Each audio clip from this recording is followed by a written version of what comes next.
saat Inggris meracuni Cina demi uang. Bayangkan sebuah bangsa besar, dengan peradaban ribuan tahun, berdiri kokoh di timur.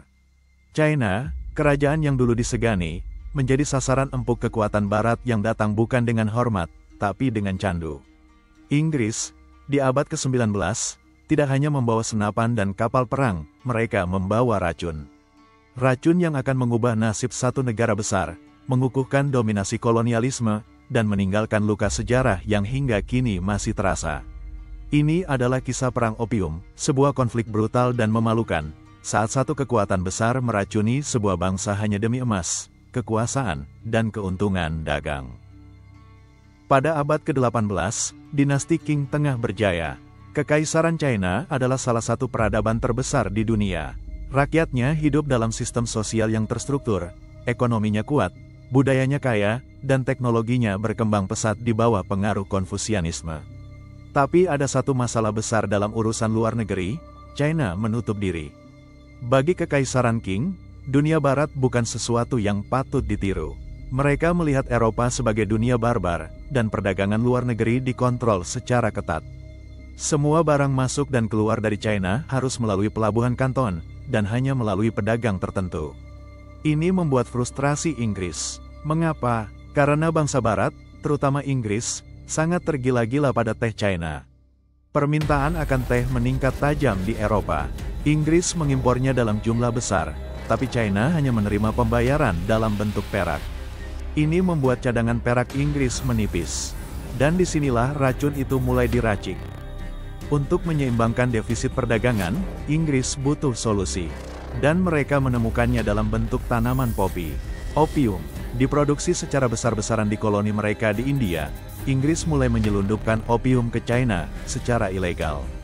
Awalnya, opium digunakan sebagai obat. Tapi ketika disalahgunakan, zat ini menjadi candu yang sangat adiktif. Pada akhir 1700-an, konsumsi opium di China mulai meledak. Masyarakat dari segala kelas, petani, buruh, bahkan pejabat terjerumus dalam ketergantungan. Kekaisaran Qing panik. Selain membuat rakyatnya lemah dan pasif, opium juga menguras perak China karena masyarakat membelinya dengan logam mulia. Jadi pemerintah mulai memberlakukan larangan. Tapi itu tak menghentikan Inggris.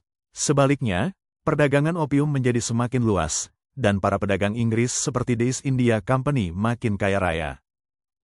Pada tahun 1839, seorang pejabat Qing yang sangat anti-opium bernama Lin Zexu ditunjuk oleh Kaisar untuk memberantas perdagangan opium. Dia tegas, tak bisa disuap. Ia menghancurkan lebih dari 20.000 peti opium milik pedagang asing di pelabuhan Kanton. Ini adalah titik balik. Inggris menganggap tindakan ini sebagai penghinaan besar.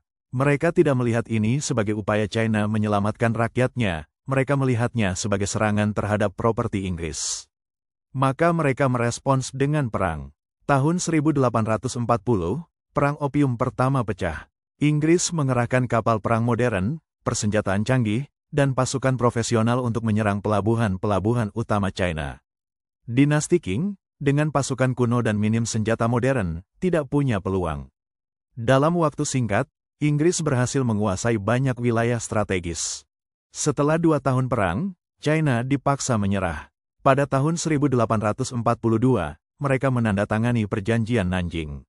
Isinya sangat menghina. 1. China harus membayar 21 juta perak sebagai ganti rugi. 2. China harus membuka 5 pelabuhan baru untuk perdagangan Inggris. 3. Inggris diizinkan untuk mengatur tarif dagang sendiri. 4. Dan yang paling menyakitkan, Pulau Hong Kong diserahkan ke Inggris. Perjanjian ini bukan perjanjian damai, ini adalah pemaksaan. China dipaksa membuka pintu untuk dijarah. Namun cerita belum berakhir. Pada tahun 1856, hanya beberapa dekade setelah Perang Opium pertama, konflik meledak lagi. Kali ini disebut Perang Opium kedua, atau Perang Panah. Alasannya, kapal Cina bernama Arrow, yang dianggap mengibarkan bendera Inggris disita oleh otoritas Qing. Inggris menjadikan ini alasan untuk kembali menyerang. Kali ini, mereka menggandeng sekutu baru, Perancis. Pasukan Inggris dan Perancis menyerbu ke jantung China.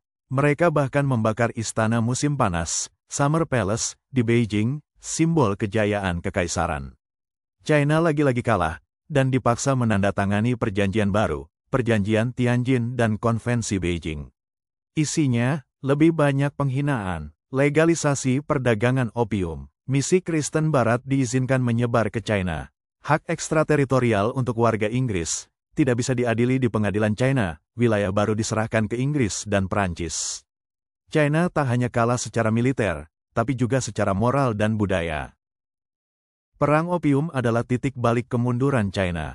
Akibat dari perang ini, ribuan rakyat kecanduan opium, menciptakan generasi yang lemah dan pasif.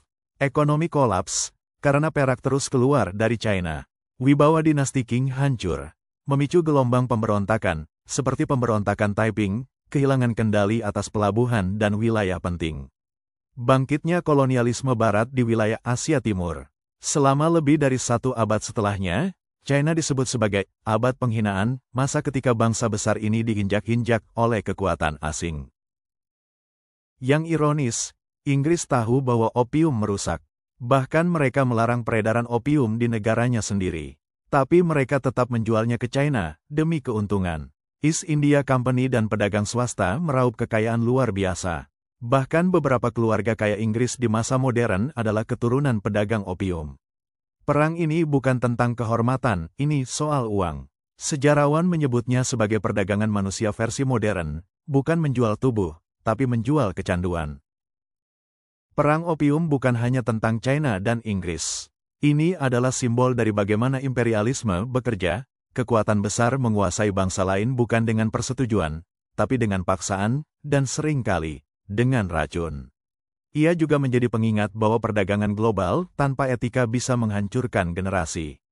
Bahwa kadang, atas nama kemajuan, kita justru membawa kehancuran. Dan yang paling penting, bahwa sejarah, sekotor dan setidak adil apapun itu, selalu meninggalkan jejak. Hari ini, ketika kita melihat hubungan China dengan Barat, ketika kita mendengar retorika tentang pengaruh asing, semua itu punya akar dari peristiwa seperti Perang Opium. Hingga kini, perang opium masih diajarkan di sekolah-sekolah China sebagai simbol penghinaan nasional. Hong Kong, yang diserahkan ke Inggris karena perang ini, baru kembali ke pangkuan China pada tahun 1997.